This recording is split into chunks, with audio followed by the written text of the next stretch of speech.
Why don't you go ahead with our unsung hero? Sure. Maybe Okay. Bring up some points here. Lucy Colman. Yes. Lucy Colman is this week's pick, my pick for Atheist Unsung Hero of the Week. Lucy Colman lived from 1817 to 1906. She led a fascinating life. She married at 18 and was a widow at 24. She married again, and her only child, Gertrude, was born in 1845.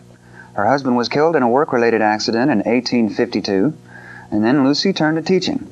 She first taught at the Colored School in Rochester, New York later on, but so hated the discrimination and segregation it represented that she convinced the parents of those students to enroll their children in their own district schools. Within a year, the school closed, leaving Lucy without a job. Knowing Lucy's views, Susan B. Anthony asked her to speak against corporal punishment at the state teachers' convention. When the teachers asked, "If we do away with corporal punishment, what will you do with the words of Solomon, spare the rod and spoil the child?" Lucy replied that civilization had outgrown Solomon, and when the cries of infidel began, she said, "If your Bible is a bundle of rods or a license for adultery, the loss of it will be a blessing." Her punishment was to be given the worst school in the district, but Lucy refused to use the standard whips and had no trouble. She left teaching to speak as an abolitionist, leaving Gertrude with her aunt. Her experiences with clergymen were amusing in that Lucy always bested them. In 1862, Gertrude entered college, but became ill and was dead 3 weeks later. Lucy was crushed, but her friends reined her interest in living by telling her of the horrible treatment of children at the National Colored Orphan Asylum in Washington, D.C. Lucy went there and found lice and filth and children dying of hunger. She took over and saved the children she could and went on to become superintendent of the district schools.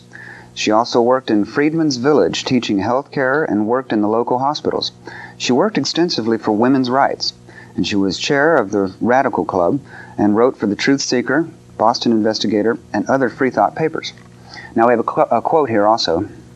This is Lucy Colman. Quote, "A religion that has a personal God outside of humanity to worship and to please is quite apt to get appointed an official to regulate the people, and particularly to execute punishment adequate to the offense committed against an infinite ruler of the universe.